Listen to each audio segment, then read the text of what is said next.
Halo teman-teman, kalian pasti tidak asing dengan produk-produk ini. Iya, ini adalah beberapa produk yang biasa kita jumpai di kehidupan sehari-hari kita, dan juga sering muncul di TV kalian. Aku juga awalnya tidak tahu bahwa produk-produk tersebut dimiliki oleh satu perusahaan. Apakah perusahaan itu? Nama perusahaannya adalah Unilever. Oke, langsung saja kita ke ceritanya teman-teman. Unilever sebagai perusahaan berbagai merek tentu tidak lagi asing di telinga Anda. Perusahaan ini tidak hanya populer di Indonesia, namun juga populer di dunia. Bahkan Unilever disebut-sebut sebagai salah satu perusahaan tertua yang ada di dunia.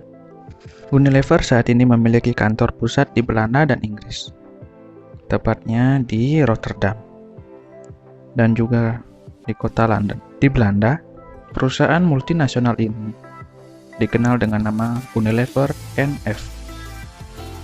Sedangkan di Inggris, nama Unilever lebih familiar disebut dengan Unilever PLC. Meski berada di kantor yang berbeda, kedua kantor pusat tersebut berada di bawah pimpinan dewan direksi yang sama. Terlepas dari dua kantor pusat tersebut, hingga saat ini produk Unilever sudah tersebar lebih dari 190 negara. Sesuai dengan produk yang dijual, Unilever terbagi menjadi 4 divisi utama, yakni divisi makanan, minuman, dan es krim, divisi perawatan tubuh, dan divisi perabotan rumah tangga. Amerika, Tiongkok, India, Inggris, dan Belanda menjadi negara yang dipilih sebagai pusat riset dan pengembangan produk Unilever. Di sisi lain, perusahaan multinasional ini juga disebut-sebut sebagai produsen olesan makanan terbesar di dunia, serta produsen kebutuhan rumah tangga terbesar ketiga di dunia. Prestasi tersebut semakin meningkatkan kepopuleran yang dimiliki oleh Unilever. Seperti yang teman-teman ketahui, perusahaan ini telah memproduksi berbagai macam produk kebutuhan sehari-hari. Tercatat lebih dari 400 brand yang sudah diproduksi oleh Unilever hingga saat ini. Beberapa brand bahkan sudah mencapai penjualan dengan total lebih dari 1 miliar. Teman-teman pasti pernah mencoba beberapa produk dari merek tersebut, bukan? Sebelum akhirnya menjadi perusahaan yang sangat populer. Bagaimana sih sejarah Unilever? Unilever pertama kali didirikan pada tahun 1929, tepatnya pada tanggal 2 September di Britania Raya.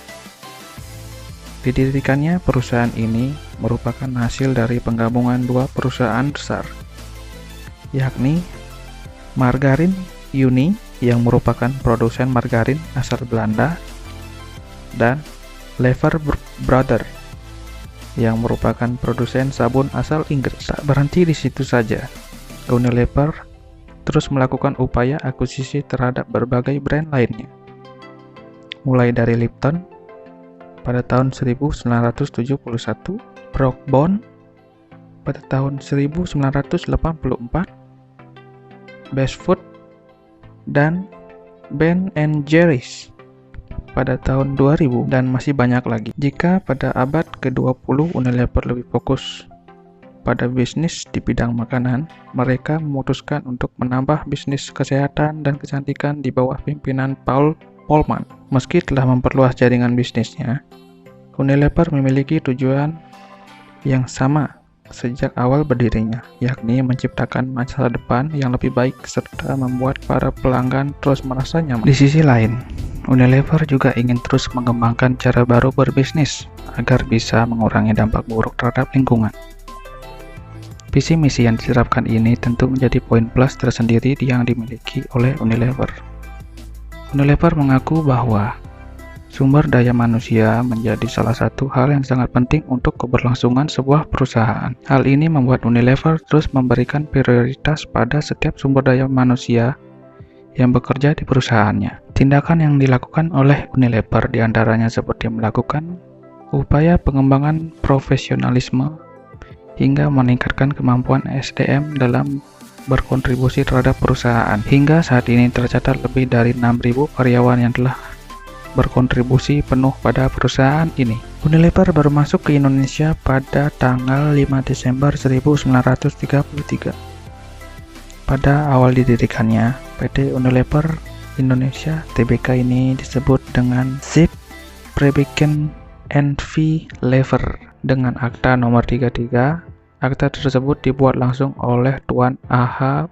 van Opsjen yang merupakan seorang notaris asal Batavia. Selanjutnya, akta tersebut lantas disetujui oleh Gubernur Jenderal van Nederlands Indië pada tanggal 16 Desember 1933 dengan surat nomor 14. Pada saat didirikan perusahaan ini bertempat di Angke, Jakarta Utara.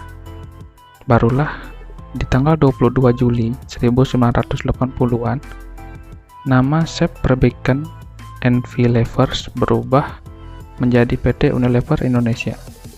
Perubahan nama ini dibuat oleh Notaris Nyonya Kartini Mulyadi dengan nomor akta 171. Akta tersebut selanjutnya disetujui oleh Menteri Kehakiman pada tanggal 23 Februari 1998. Kabar perubahan nama ini kemudian diumumkan pada Berita Negara pada tanggal 25 Mei 1998 dengan nomor 2620. Layaknya kantor pusat, PT Unilever Indonesia juga bergerak di bidang produksi sabun, margarin, minyak sayur, deterjen, susu, makanan, minuman, es krim, hingga produk-produk kosmetik. Hingga saat itu, Unilever telah memenuhi kebutuhan masyarakat Indonesia selama lebih dari 80 tahun lamanya. Berbagai solusi telah ditawarkan oleh Unilever untuk memenuhi kebutuhan serta mengatasi tantangan masyarakat, diantaranya seperti permasalahan sumber daya kelanjutan, kesehatan, nutrisi, kemiskinan, perubahan iklim, hingga pengelolaan limbah. Baik, demikian video yang bisa aku sampaikan. Semoga menghibur dan menambah pengetahuan. Klik like jika kalian suka dan sampai jumpa di videoku selanjutnya, teman-teman.